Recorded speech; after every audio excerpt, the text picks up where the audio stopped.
Hey YouTube, been a while since I last posted a video. I think the video of any real substance was probably either the Nissan video or the PWK equipped Honda. Not really doing these videos for notoriety, just, you know, my personal YouTube interests are the the small time guys that kind of see something neat or do something neat and decide they want to show some people. So I've been watching some videos regarding these Poulan Wild Thing chainsaws. A lot of people hate them, and I completely understand why. Not a great saw, but I've had this one now for about 5 years. I bought it when we first moved out to our acreage. After we had a windstorm and had some of our trees in our tree line break down, and I needed a saw to cut them up with. So I had purchased this 40cc Poulan 18-inch bar at Princess Auto up here in Canada for about $130 after taxes. I think it was $109.99 or something like that before tax. I can't recall the exact price, not important. But anyway, Princess Auto, I believe, is something of like a Harbor Freight or Tractor Supply kind of agriculture shop-based store where you can buy this cheap crap. So anyway, what this video is about is a lot of these guys really hate on these Poulan saws, and you know what, it's not a great saw. There are far better saws out there, and I'm not making the case that, you know, this is a good replacement for a similar size Stihl or a Johnsert or a Husqvarna or a Johnseret or however the heck you say that, or a Husqvarna, because it's not, and that's an honest statement from an owner that's got more than a few cords on this saw. I think I got probably, I don't know, 10 or 15 cords of wood with this saw. That's probably not a lot to some of you more seasoned guys out there, but I mean, I don't heat my house with wood. I don't heat my shop with wood. Just all bonfire wood. I like to go and cut wood. I really enjoy it. And so far, this saw really hasn't given me too much in the way of grief other than a dirty carburetor once. So when I first bought this saw, I sunk it into a stump of a green poplar. It wasn't dead. It had just broken, and it was probably about an 8-inch stump, so it wasn't too big. And it just lacked power, and I almost threw the damn thing clean across the yard because I had given it an appropriate break-in. And I noticed that a lot of guys don't do that either when they, or at least they don't show it anyhow. When they do saw unboxings and stuff like that, they get it fired up and they're on the throttle right away. Every owner's manual will tell you to give it some sort of a grace period. I like to do a slow run for a little while, just set it so it's off idle. I throw it in the vise, and I just let her sit there and run just enough so that the chain's casting a little bit. Give her 10-15 minutes of that, give her a good idle, and then just, you know, don't bounce it off the rev limiter or bounce it off the carburetor, and sink it into some logs and get it good and worked in, and after a couple of tanks you should be good to go. I've done that with this saw, and I've done that with the little Stihl that we bought for the wife. She needed something that was easy to start, could sit there and idle. They get picked up, run, shut off, start, picked up, run, shut off, start. So these Stihls were on sale at a local dealer. This one was just shy of $200 after the chain, bar, extra chain, some oil, all that stuff. Good price for a Stihl, good saw, solid saw. This one doesn't have as many cords on it, or as many cords of wood on it, sorry, but it's got a few tanks run through it, just working around the yard, you know, limbing and stuff like that, because that's what we bought it for. So it's probably had 3 or 4 tanks run through it now, so it's nicely broken in. Same treatment, got sat in the vise for a while, broke in. Stihl calls for 3 tanks, I think, 3 full tanks of fuel before you can wind it right out with no load on it. I don't know why somebody would do that outside of tuning, and you're not going to tune one of these carburetors because they are like auto tune or something like that. They don't have any adjustable jets or anything, unlike this, which apparently you need a special tool for. I wasn't playing that shit. I don't know if you can see that in there, but you can kind of see it. I'd cut my own slots in there. I ain't fucking buying some stupid ass tool. Okay, so first things first. I can't go through all the things I've done to tune this saw up because I've done them already. And this pipe, or muffler, I guess, the expansion chamber has been altered a little bit. I've just increased the volume in the most elementary sense you can. I took a MAP Pro torch and heated the interior of the pipe up where the little expansion box is, and I've stretched it further back so that it has a slight more volume. The effect I was hoping to achieve there, and I believe I've done so somewhat successfully. Of course, better methods out there. Just like it's a $135, $140 saw, so I'm not exactly going to go and start building a pipe for this stupid thing. Was just to increase that expansion chamber volume, or that initial chamber volume, in the hopes of it acting somewhat in the manner of having a power valve, like on a snowmobile or a dirt bike, that's open somewhat, so that you have more higher revving output. And then I tuned the engine on top of that, and that worked really well. So I'd taken just a Dremel tool, and without getting too close to the cylinder, and mistakenly either scraping something or altering port timing, is I had just shaved off approximately 5/10 thousandths. Like I measured it with a little digital caliper. Nothing too fancy. I took about 5/10 thousandths off, about a third of the way out and up, so that the port is more triangular shaped the further it gets towards the exhaust pipe. So it was roughly the same size as the exhaust pipe. Again, the effect there is to increase the port volume or increase the outlet volume a small amount in hopes of gaining just a tad bit more top end power. And I believe I've done that. The saw cut's like tenfold better than it did. It was absolutely just useless when I'd first gotten it. I was pretty upset. Not that these things are known to be huge power makers by any stretch of the imagination. So, like, it's nothing to write home about even now.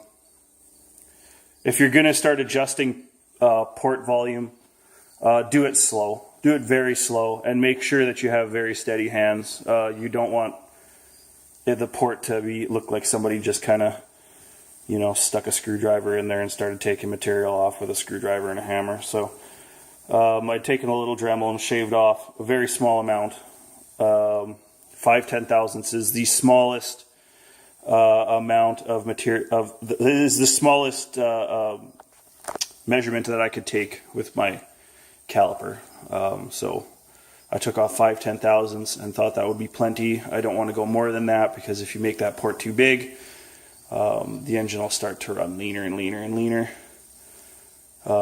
because you're not getting that fuel air mixture returned back to the cylinder. I was able to tune on top of all of that, or I guess not really all of that, the little bit that I had done.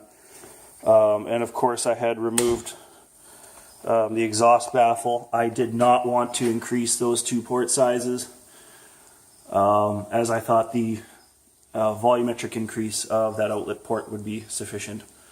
And those 2 slots would at least allow for that pipe to retain enough pressure that if I had done something horribly wrong or ill-advised, that it would that I'd still be able to do something with it, because I kept the baffle around for a while, just in case, so that the saw would still be useful as it could be anyway.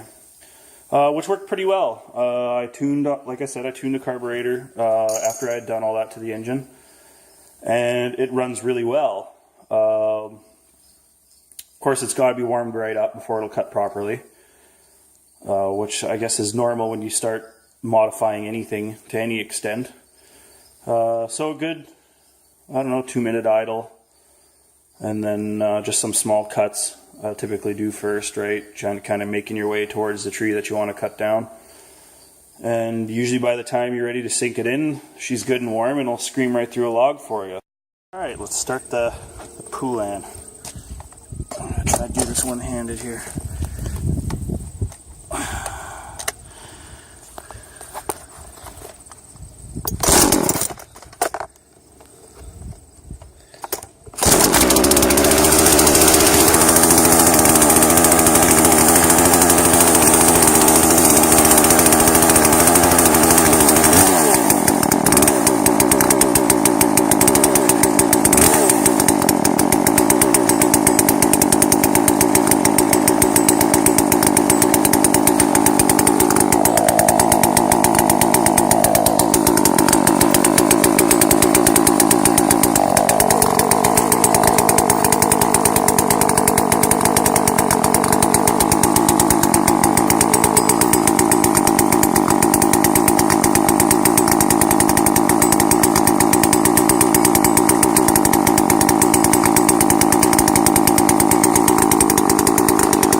Not too bad for a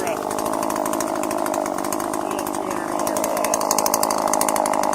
I'd say that log's probably 16 inches.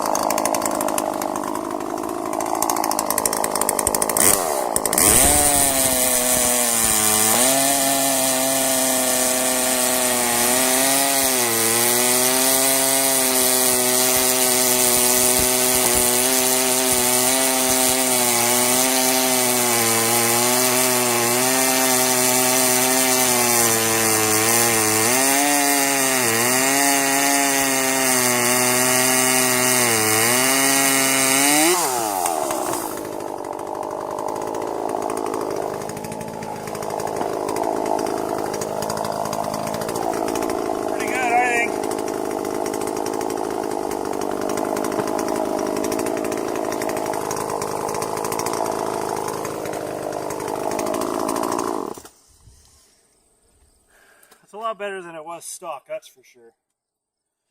But let's see how it stacks up against this little Stihl.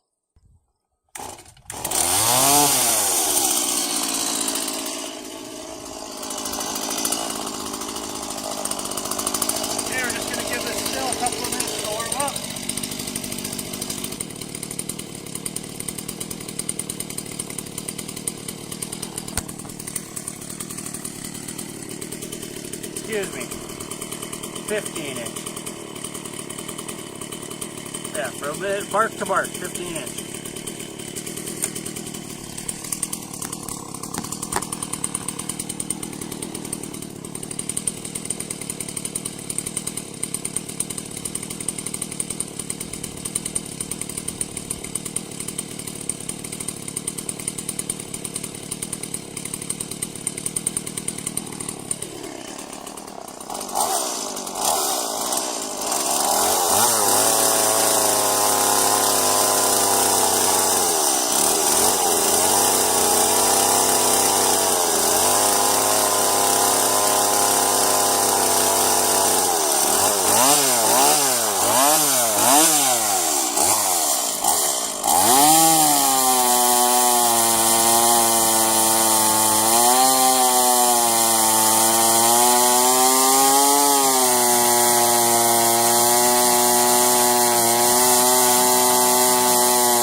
Off for a minute.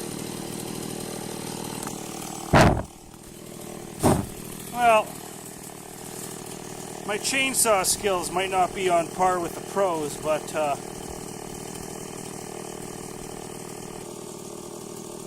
just because we're here and I got another log, we'll do another one. I'll mount up another log and we'll cut again. Well, I mounted up the new log, and since I just left the Stihl sitting there running, I think we'll go with that one first. What we'll do is we'll do the same thing. We'll do 3 thin cuts, and we'll see how long each saw takes. They have the same style of chain on. The Poulan's been opened up a little bit, so it's not a fair comparison, but it's a comparison, right? So here we go.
Well, if nothing else, it was fun to make some saw chips. I'll pick those up and I'll use them for floor dry in the shop. So you can get a little bit of power out of these stupid little things. Maybe next time I got to give it a good tune-up and I have the little pipe off again, I'll make a video on what exactly I did to it. A little more in depth than just a 2-second. A little more in depth than just a little 2-second description. But like I said, it seems to have really worked. I like to cut, like it'll cut faster than that yet. If you put a skip tooth on it, or not a skip tooth, a semi-skip. I believe that's what they're called. A little fancier chain. I don't know if you can get a full, like a complete chain. I don't know what the heck that's called. Full tooth chain or chisel chain or semi-chisel. I don't know what the fuck. But I don't think you can get one in a mini size, so yeah.